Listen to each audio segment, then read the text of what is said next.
Is your fear of God mostly dread or reverence? In Exodus 34, when Moses came down from Mount Sinai, his face was shining because he had been speaking to the Lord. The Israelites were afraid. This is right after the golden calf. So they had sinned, they had rebelled, and they were nearly destroyed. So when they saw the visible glory of God reflected on Moses' face, they weren't comforted. They were terrified because holiness exposes sin. So Moses would put a veil on when he came to speak to the people. He would remove the veil when he went into the presence of God.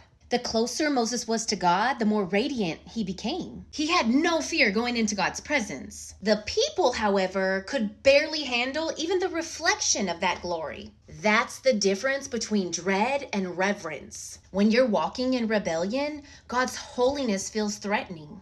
When you're walking in relationship, God's holiness feels overwhelming but safe. Like any father, yes, there's seriousness, yes, there's consequences, but there's closeness, protection, and love. Someone living in sin may only fear God like a judge, but someone walking closely with him fears him like a father. Paul says in 2 Corinthians 3 that we, through Christ, can behold the glory of the Lord with unveiled faces. We don't have to hide, we don't have to shrink back, because through Jesus we have access. That same glory that caused Israel to tremble still causes some Christians to tremble when they don't have that close walk with Christ. The glory of God isn't meant to push you away. It's meant to draw you near through Christ. Maybe the fear you feel isn't because God is distant. It's because you are, and he's inviting you closer.